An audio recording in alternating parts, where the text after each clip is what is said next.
Polytechnic का क्या मतलब? अगर तुम्हें एक ऐसा करियर ऑप्शन, कौन सा करियर ऑप्शन बेटर है कि क्या कोई कोर्स करके हमें जॉब मिलेगी?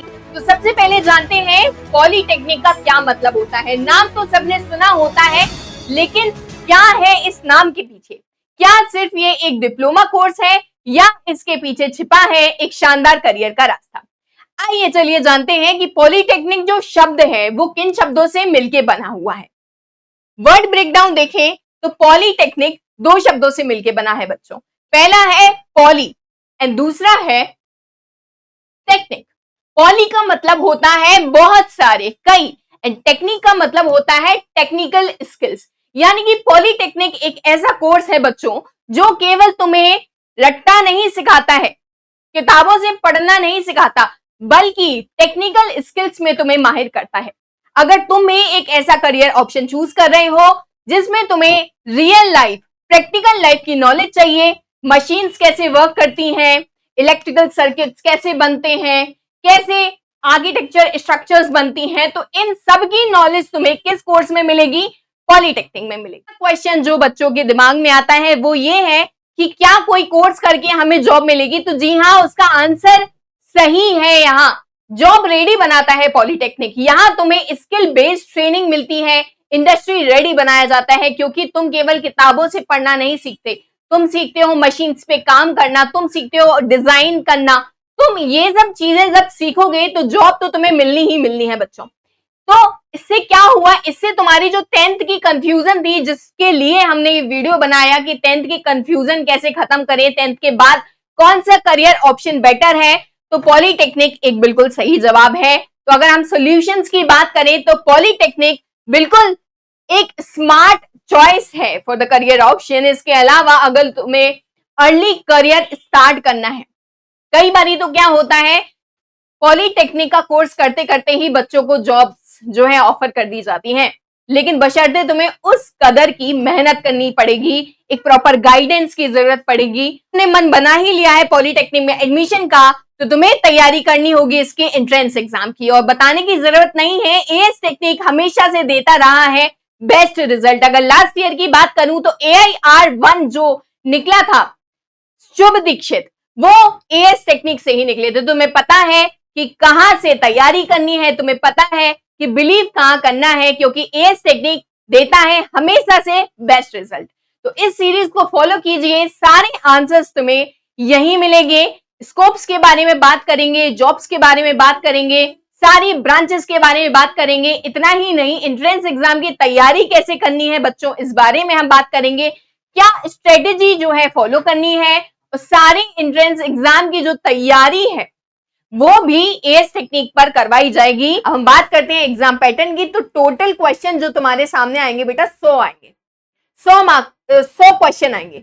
अब किस किस सब्जेक्ट के आएंगे? यहाँ तुम्हें 3 सब्जेक्ट मिलेंगे, मैथ मिलेगा, फिजिक्स मिलेगी और केमिस्ट्री मिलेगी। मैथ सबसे ज्यादा जो है वेटेज लेके आएगी, यानी कि 50%। कितने? 100 में से 50 क्वेश्चन केवल मैथ के होंगे, यानी कि मैथ तुम्हें ज्यादा पढ़नी है। जैसे मैंने बताया कि अगर स्ट्रेटेजी अगर हम आगे डिस्कस करेंगे तो ज्यादा से ज्यादा जो है मैथ को टाइम देनी है। इसके अलावा फिजिक्स और केमिस्ट्री में बराबर मार्क्स हैं, 25-25 जो है क्वेश्चन है। अगर हर एक क्वेश्चन की मार्क्स की बात करें तो कितने मार्क्स डिसाइडेड हैं? 4 मार्क्स डिसाइडेड हैं। यानी कि मैथ, फिजिक्स और केमिस्ट्री मिला के अगर 100 क्वेश्चन होते हैं, 4 मार्क्स का एक क्वेश्चन, टोटल कितने हो गए? 400।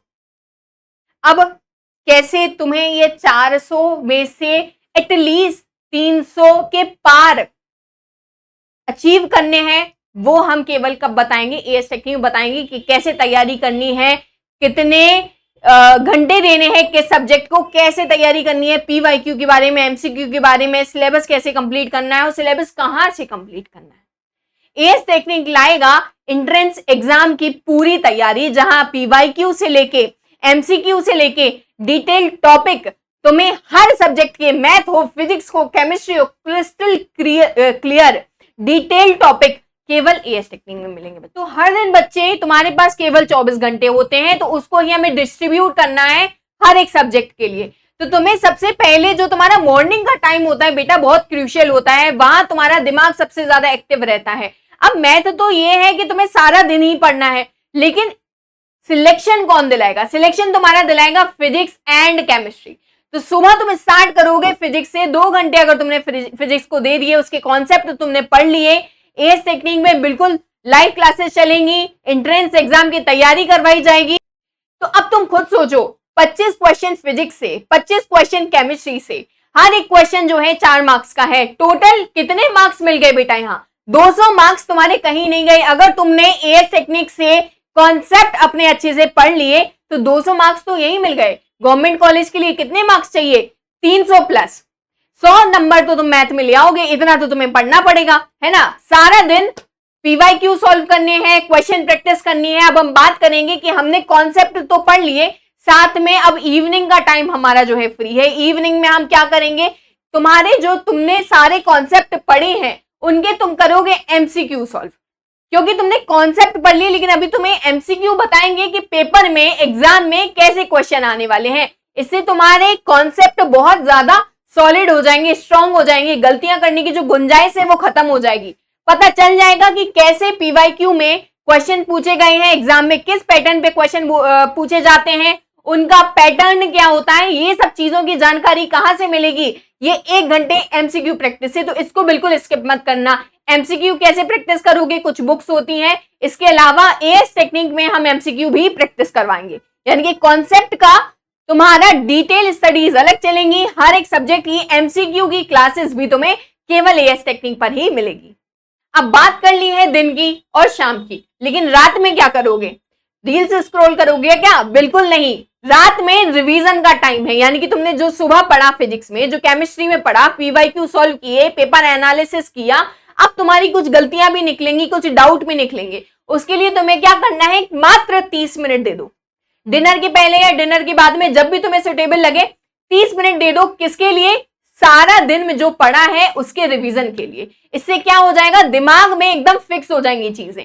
जो डाउट बनेंगे नेक्स्ट क्लास में तुम उन सब डाउट्स को क्लियर भी कर पाओगे। अब तुम्हारे लिए जो टारगेट बनता है, अगर तुम एग्जाम के 1 महीने पहले से भी तैयारी शुरू करते हो तो भी वक्त कम नहीं है। अगर माना जाए कि वक्त बहुत ज्यादा है तो वैसा भी नहीं है। अगर तुम स्मार्टली उसको यूज करोगे तो सही तरीके से जो है एग्जाम को क्रैक कर लोगे। इसके लिए तुम्हें करना क्या है? डेली कंसिस्टेंसी बना के रखनी है। बहाने नहीं देना कि आज मेरे दोस्त का बर्थडे है, आज मेरे चाचा की शादी है, आज मुझे यहां जाना है, मुझे वहां जाना है, आज मुझे बुखार है। एक्सक्यूजेस जो है वो कभी तुम्हें सक्सेसफुल नहीं होने देंगे। तो एक्सक्यूजेस मत देना। डेली कंसिस्टेंसी, यानी कि अगर तुम्हें पता है, तुमने डिसाइड किया है कि डेली 6 घंटे पढ़ना है तो पढ़ना है भैया। डेली पीवाईक्यू सॉल्व करने हैं, एमसीक्यू सॉल्व करने हैं तो डेली करना है।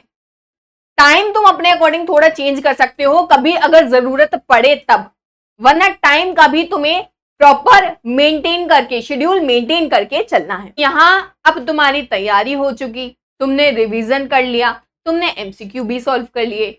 अब तुम्हें ये पता करना है कि पहले जो क्वेश्चंस आए हैं एग्जाम में उसका पैटर्न क्या है, उसकी डिफिकल्टी लेवल क्या है। तो उसके लिए तुम्हें करना पड़ेगा पीवाईक्यू सॉल्व। ओके। इसके अलावा अगर बात करें प्रैक्टिस की, तो मैथ जैसे सब्जेक्ट जब आप पढ़ते हैं बेटा, तो उसमें जितनी ज्यादा प्रैक्टिस करोगे उतनी ज्यादा एक्यूरेसी आएगी। केमिस्ट्री एंड फिजिक्स में भी जितनी ज्यादा एमसीक्यू एंड पीवाईक्यू की प्रैक्टिस करोगे उतने ज्यादा तुम्हारे कॉन्सेप्ट जो है सॉलिड हो जाएंगे, क्रिस्टल क्लियर हो जाएंगे। तो जल्दी जल्दी लाइक करो, सब्सक्राइब करो और बने रहो एएस टेक्निक के साथ।